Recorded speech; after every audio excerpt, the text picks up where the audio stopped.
নমস্কার, দুই রিপোর্টে আপনাদের স্বাগত। কিডনি পাচার চক্রের পর্দা ফাঁস হতে না হতেই এবার বড়সড় মধু চক্রের হদিশ মিলল উত্তর 24 পরগনার অশোকনগরে। দীর্ঘ কয়েক মাস ধরেই অশোকনগরের কচুয়া মোড় এলাকায় একটি হোটেলের আড়ালে রমরমিয়ে চলছিল মধু চক্রের আসর। রাত বাড়লেই ওই হোটেলের 3 তলায় তরুণ তরুণীদের আনাগোনা শুরু হতো। গাড়ি নিয়ে বহিরাগতদের যাতায়াত চলত বলেও অভিযোগ। ওই হোটেলের 3 তলায় মধু চক্র চলছে গোপন সূত্রে এই খবর পেয়ে এদিন রাতে ওই হোটেলে হানা দেয় অশোকনগর থানার বিশাল পুলিশ বাহিনী। তল্লাশি চালিয়ে 2 মহিলা, 1 দালাল সহ মোট 6 জনকে গ্রেপ্তার করে অশোকনগর থানার পুলিশ। হোটেল থেকে বাজেয়াপ্ত করা হয় সিসিটিভির হার্ড ডিস্ক, গ্রেপ্তার হওয়া 6 জনের মোবাইল ফোন, প্রচুর মদের বোতল সহ অন্যান্য জিনিসপত্র। ধৃত 6 জনকে বারাসত আদালতে পাঠানোর পাশাপাশি কিভাবে জনবহুল ওই এলাকায় রমরমিয়ে মধুচক্রের আসর চলছিল তার তদন্ত শুরু করেছে অশোকনগর থানার পুলিশ। অশোকনগরের মতো জনবহুল এলাকায় মধুচক্র চলছে। সাংবাদিকদের প্রশ্নের উত্তরে অশোকনগর কল্যাণগড় পৌরসভার চেয়ারম্যান প্রবোধ সরকার জানালেন, হোটেলে যে মধুচক্র চলছে সে বিষয়ে তিনি কিছুই জানেন না। আইনের পথেই চলবে। দেখুন আমার সম্পর্কে জানা নেই। কালকে আমি রাত্রি 11:30 শুয়েছি, ততক্ষণ পর্যন্ত কোনো ফোন যায়নি, কোনো খবর পাইনি। আজ যে সকালে সারাদিন ঘুরলাম, কেউ কিছু বলেনি।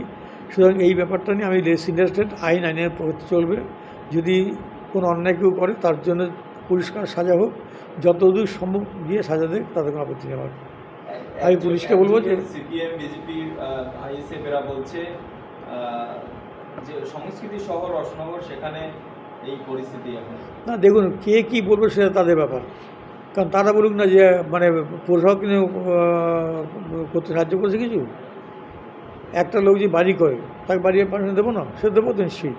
কিন্তু কথা হচ্ছে যে আমরা কখনোই এটা বলিনি যে তুমি মধুচক্র চালাও বা চালালে আমাদের কোনো আপত্তি নেই, তার বলিনি আমরা আজও এখনও বলছি, পুলিশকে বলছি যে পুলিশ তার আইনের ব্যবস্থা নেবে, কোনো আপত্তি নেই।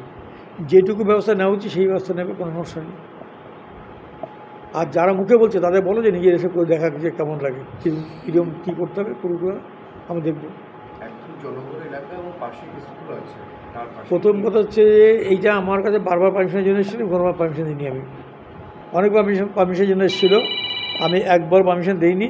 এবং আমি সেটা প্রত্যেককে বলেছি কথা যে পারমিশন আমি দিতে পারবো না, মিউনিসিপ্যালিটির পক্ষ থেকে এই পারমিশন দেওয়া আমার পক্ষে সম্ভব নয়। আমাদের পক্ষে কী করা যায়? পারমিশনটা না দেয়, এই তো আর তো কিছু করার নেই আমাদের। পারমিশন দেইনি, কী কখন কোথায় কাকে ঢুকাবে তো আমি জানবো না, আমার জানার ব্যাপার নয়। আমি হ্যাঁ অবশ্যই আমার কোনো বাধা নেই, আমি কারোর জন্য বলতে যাবো না। ব্যুরো রিপোর্ট, দি রিপোর্ট। আরও বিভিন্ন খবরের আপডেট জানতে হলে অবশ্যই সাবস্ক্রাইব করুন দি রিপোর্ট চ্যানেলটি, কারণ আপনাদের একটা সাবস্ক্রিপশন আমাদের কাছে অত্যন্ত মূল্যবান। জয় হিন্দ।